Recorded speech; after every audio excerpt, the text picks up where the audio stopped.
she goes. 10:49 in the evening on a Friday night of the 7th of June, 2024, the Weaver John C. of Roseman, California. Addressing this over to Beau of the fifth column. Your last video, you're panicking. The one you were talking about concerning about a United States warship, an aircraft carrier, about less than a week ago, who gets theoretically attacked by Houthis. Or Houthis.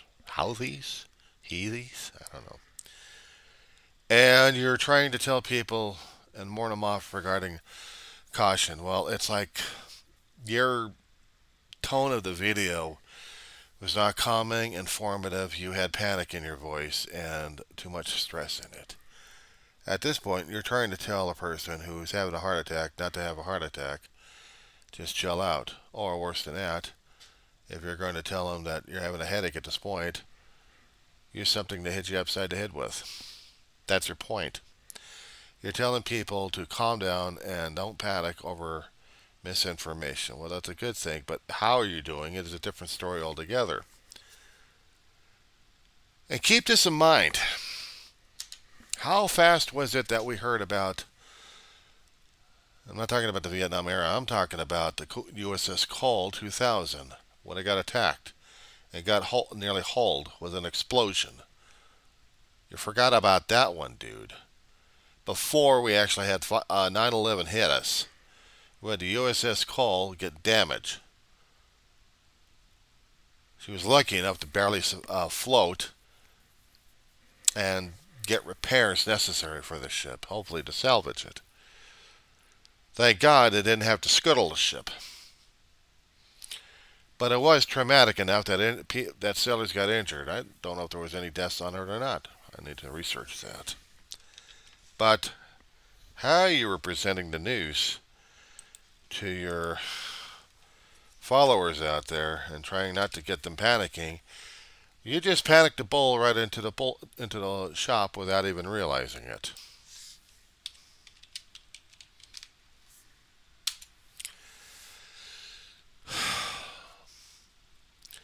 This guy had missile destroyer. Nicole was. October 12th, 2000. Being refueled in Yemen.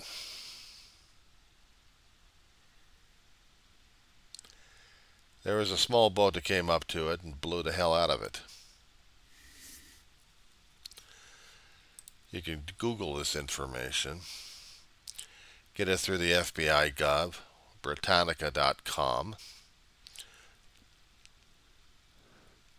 let alone in Navy.mil regarding the Cole.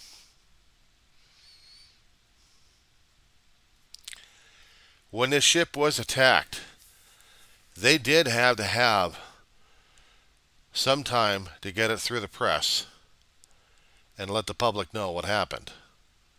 And yeah, people were pissed off. You forgot. What was the public reaction on this one? Nobody in the streets were panicking left and right and ready to kill people, but we didn't have social media working that hard either during those days. And yes, technology did get very more adept and sophisticated with the photoshopping and stuff to try to convince people that this was United States warships.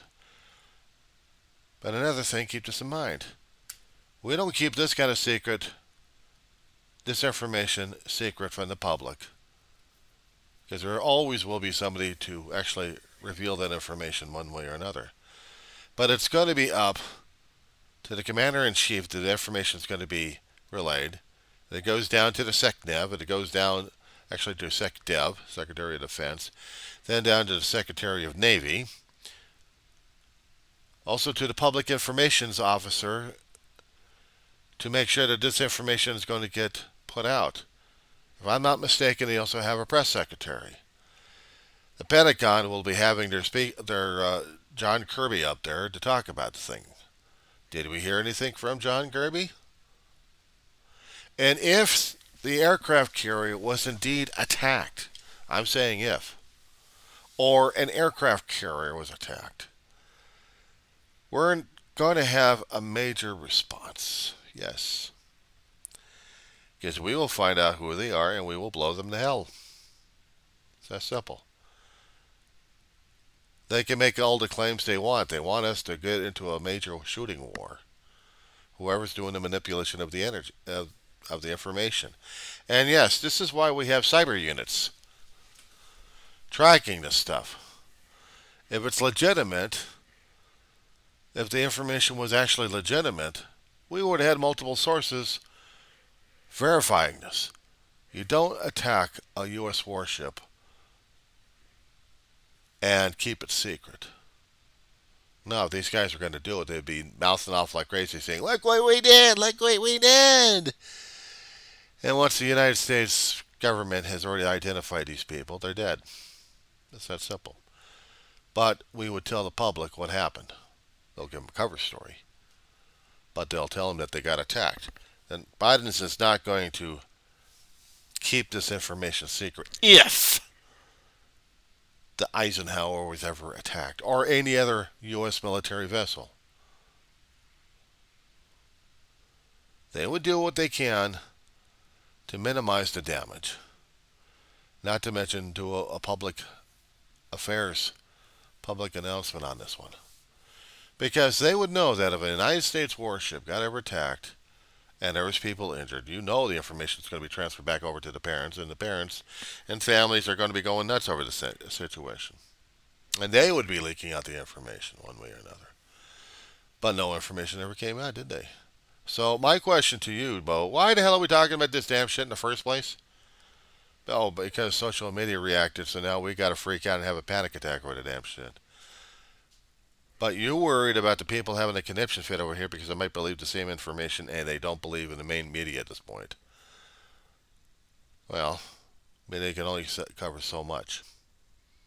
They're stuck on Donald Trump in the political game. But if there was an attack on a military vessel, on a military base, on a military personnel, you don't think we wouldn't know about that from our own sources? The news media would be going insane over this once they hear about it. Oh my God, they would know. The veterans would be having a conniption fit. They'd be talking on social media about it. The word would be out. If there was an attack, everybody would be hearing about it. But nobody was hearing about it except some of these other trolls out there. And trust me, it's been quiet. At least on my end over here in the West Coast. If we actually heard of a submarine, a tender boat, a destroyer, an aircraft carrier, let alone a base gets attacked, you know the public is going to go ape on this one. But it's how you give the information, whether or not if it's legitimate or not. And you're trying to tell people this information is illegitimate. Fine. Good way of doing it. How you're doing it is a different story altogether. You're panicking. But let's run the scenario, shall we? Okay. Let's just say that hypothetically speaking, we had a warship in there, other than the Eisenhower. Let's say we had a guided missile destroyer, similar to the Cole. Escort duty. Instead of hitting the aircraft carrier, it would hit the destroyer. Destroyer would be, let's see, if we had some injury on it, either getting hauled, there'll be broadcast, general mayday. Depending on the damage that they had on the ship, they'd be doing damage control on this one. Understanding that whatever it is, they're going to have to keep that ship afloat one way or another. Or captain at the ship would have to make the determination of abandoning the ship if it is not salvageable. And if they have no support cruisers. Keep this in mind, we also have Diego Garcia. Keep forgetting about that place, that particular base. They haven't shut it down yet. It's still a support base. If they had support vehicles out there, it'll take them maybe about a day or two to get out. Maybe. Maybe less. And once we have that established, that the ship was indeed blasted, every piece of evidence that they can gather, every intelligence on the thing, even prior to that, would be going through the works at every agency we have. They would go through video, they would go through audio, they would go through radio transmissions, they would go through everybody at this point. But the initial attack, it'd take hours before the press would actually get to it because they would have to get enough information. Just enough to tell people there was an incident happening or there wasn't a major attack. And that's going to be up to the President of the United States to make that call, to tell the press secretary and to tell the Pentagon what the hell's going on. And it's going to be up to the Pentagon to get the press secretary over there, probably Kirby or someone, to make that kind of determination and make the announcements on there. Meanwhile, if Biden was overseas still at this point, which he still is, probably heading home right now anyway. Once an American ship has been attacked, keep this in mind, there is a chain reaction throughout the military, throughout the government system. I'm leaving the Congress out of this for the last second at this point. But from the military point of view, Secret Service would be alerted that an attack had been happened on an American warship. If the president is on land, he's put through Air Force One real damn fast. They'll throw him into the beast. They'll be racing over to Air Force One. If he's back if he was in Europe, they'd throw him on Air Force One almost, trying to rush his ass up there, or probably put him through the cargo elevator. But they'd get his ass up there. They'll take care of every other kind of support vehicle they've got over there, but the first thing is get the president protected. And then they'd launch Air Force One. They'll have the fighter escort ready to rock and roll. And they'll continue the fighter escort until he lands in Andrews, and then he'll be whisked over to the bunker probably. Command and Control Center, or whatever they would call it those days. But they would be in touch with everybody across the board on this one. Once they make sure that the president and vice president are safe and protected, they're not going to let down their guard at this point because we've just been attacked, hypothetically. Hell, they tried to do that for President Bush when we had 9/11, remember? Oh, I'm sorry, you forgot about that one when you're doing your 5 or 7 minute skits on these things. You don't give enough detail on that thing. Because they were going to rush his ass on board Air Force One, get him the hell out of Florida, and bring him back over to Andrews. And then get him into the bunker, or get him into a secured position anyway. Fly him out to a secured position. They'd still do that with Air Force One. Just to protect the President of the United States and the Vice President. If Vice President was still in the White House, she'd be sent down to the bunker, and her family would be on a lockdown. Now we deal with the Congress. Those in Congress would be getting the information also from their contacts. It'll be up to the Senate and the House, and they'll be arguing on this one. They'll be discussing it with phone calls back and forth or other things happening. They'll be talking about it in their conferences. And then they'll be trying to figure out what's the political advantage at this point over here. We're in a political hot zone. Are they going to respond? Or are they not going to respond? Will they call for a war resolution like they actually had with the Gulf of Tonkin in Vietnam? Or is it going to be a hell of a lot screwed up? And knowing how our Congress is working right now, we're not going to get a declaration of war because we need to get all the facts. If they are truly going to be thinking about the country, indeed. Then again, we're dealing with the Congress right now, so who can tell? Meanwhile, Navy intelligence, Marine intelligence, Air Force intelligence, Space Force, everybody is trying to get all the information necessary. They'll be contacting the skippers, they'll be contacting Fleet Command on this one, they'll be looking at their surveillances, intelligent networks, everything. In about 2 to 3 hours, the White House will get a scant message about it. And then, a few more hours later, once they get a better picture of it, then here comes the political spin. How is it going to be addressed to the public? And what is our options at this point? And are we going into a state of war? But also keep this in mind, Congress is having a field day.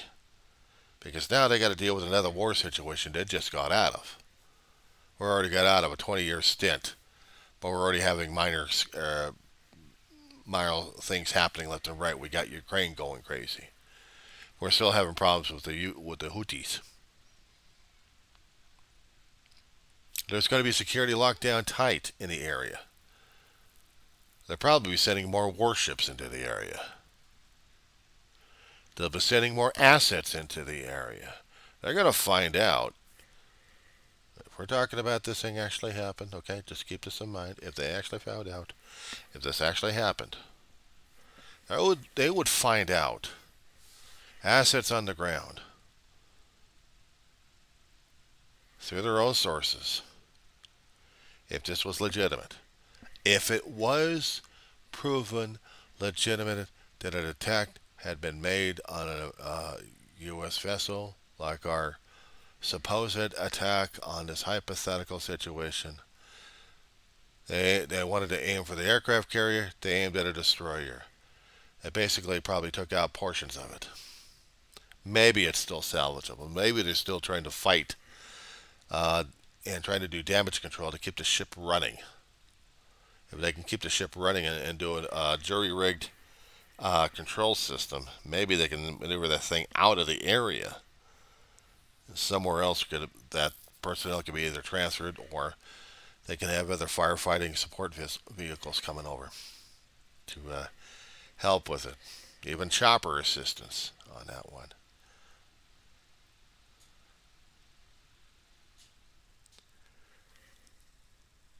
But the thing I know people will be worried about is whether or not we're going to be getting into a war with a country if a hypothetical situation turned out to be a realistic situation. And I'm not talking about someone for another government, a foreign body government trying to throw us off. I'm talking about a hypothetical scenario. What if we were attacked on the waters by a hostile country or hostile group that wants more attention by causing more misery? How would we react? Then, let's see, we're already talking about Congress and they're having conniption fits in their conferences at this point. And then they would have to come up with a joint resolution statement from both Senate and House on this one. How are they going to be able to proceed on this one? Depending on the information that the military and intelligence assets keep getting. Now keep this in mind in our current, present, real-time scenario. As in right now, you watching this thing. Congress is unable to think for itself. They constantly blame the intelligence community for all the screw-ups happening. All these conspiracy nut jobs. We're talking about the GOP and their insanity. We're talking about politics instead of thinking about what's good for the country. So we're talking about the political divisions happening at this point. So we're not going to get that much information or calmness from the Republican Party. Maybe the Democratic. But they still need to get more information from the military. And military will need to get all the information from all the intelligent assets out there. And once they find out and determine if the threat was actually legitimate, the response would have to be, the information would have to be sent over to, not Congress to make the decisions, the Commander-in-Chief, which would be Biden. And he would have to find out what limited options we would have, short on declaring war. And that is up to the Congress to decide. That's why they're going to be screwed up left and right on this one. See, you don't talk about this stuff in detail.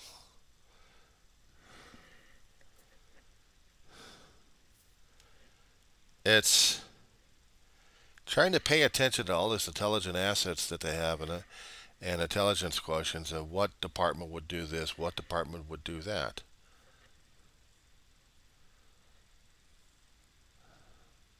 There are so many intelligence departments we've got. But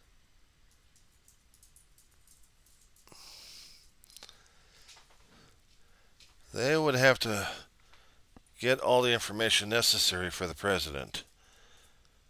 They would have to have a briefing. And they would give him the rundown.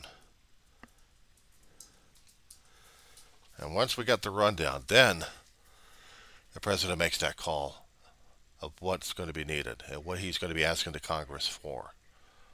Because he's got to protect the country. Again, you don't talk about this as much. Not even the road thing that you do all the time. Oh, yeah. And this is coming from what, the internet?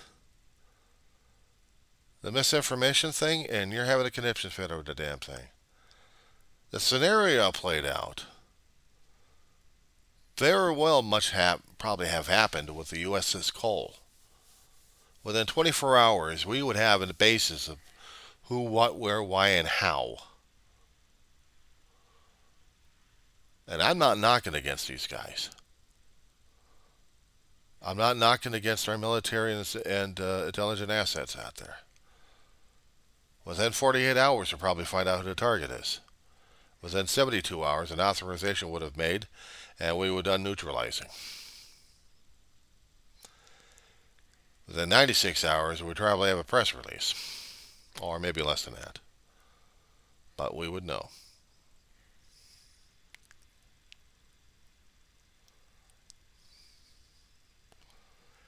Sometimes it runs slow as hell, but if we attack the country, within 4 days, we already have found out who our target is, and we'd be going out for the neutralization.